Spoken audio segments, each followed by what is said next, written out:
What's going on, gang? Welcome back into Lights Out Gaming. For those of you that are new here, my name is Mike, and what you are watching today is a video where gameplay is getting a little bit old. Everybody kind of has played Advanced Warfare, everybody knows about it, so let's talk about a topic that I've been dying to discuss with you guys. The topic of the price of gaming, okay? Now, everybody wants to say that games are too expensive, that games are, the DLC content is too much, this is much, that is much. You need to stop complaining. And I'm going to tell you why in this episode. So for those of you that want to shut it off right now, I suggest you don't and just hear me out on this because I truly, truly believe that you're going to understand what I'm talking about by the end of it. The gameplay that you're watching right now is me playing TDM. I know, I never played TDM, but I did hop on TDM. This is my first game of that day, and I went 35-5 in a game of Team Deathmatch. So I wanted to put that in the background. So let's get into the cost of games, guys. $60. $60.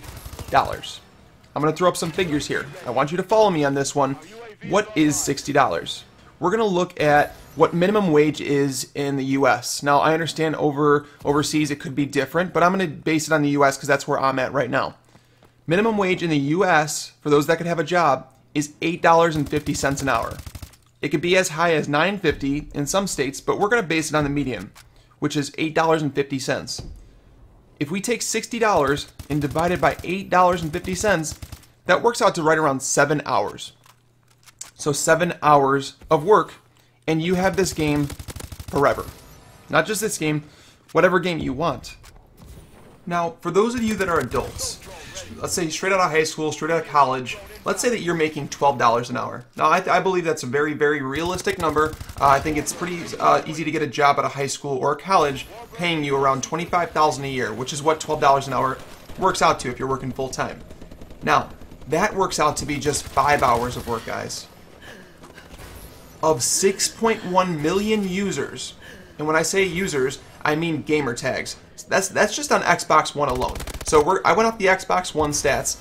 Of 6.1 million gamer tags, there were over 2 million of them that had over 1 day played.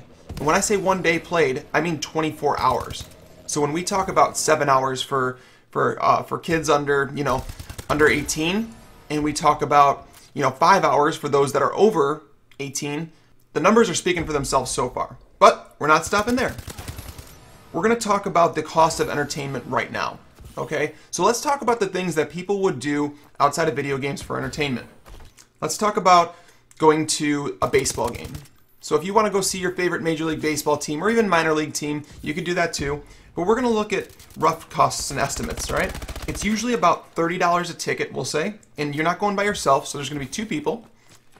$30 a ticket, that's $60. Then that's not it because we have to pay $20 for parking. There's that. And then low end, I'm going to say that we're going to spend $20 on food. So we're looking at $100 for the cost of entertainment for 3 hours. That's not including the cost of gas to get there, tolls, whatever the case may be. We're talking about pure cost of the entertainment right in front of you at a specific time. The next thing, we're going to talk about going on a date, a cheap one at that. We'll say going to a movie and dinner. We'll say that a movie for 2 people is $25. Fair enough. Then we're going to go out to dinner afterwards. But we're not going to go to a very expensive dinner. We're not going to go downtown. We're not going to do that. We're going to go to, we'll say Chili's, Applebee's, or something like that.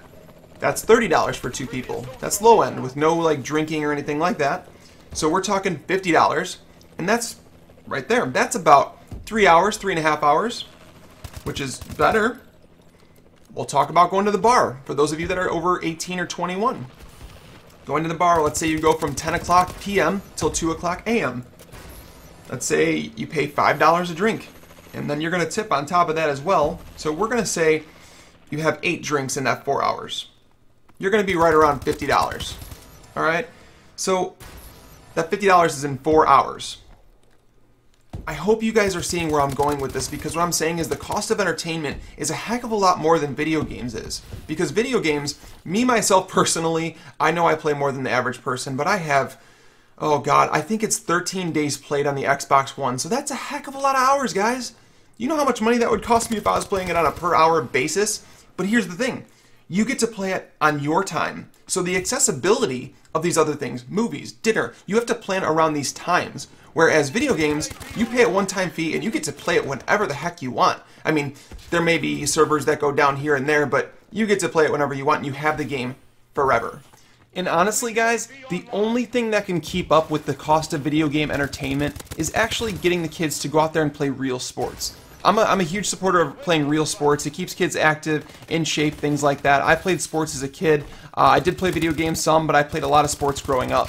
But the cost of that is a lot better because all you'll have is an upfront cost of, say, a baseball bat, a glove, a basketball, a football, and some pads. Like, there are some upfront costs, but those are some of the things that don't cost anything to do with your friends. So go out there and have a good time. But for those that think that video games are too expensive, I'd just stop complaining about that. And for those of you that are too young to get a job, what I would say is just that your parents do pay for these games for you, so you do enjoy them, so you wouldn't be the one to necessarily complain about the cost.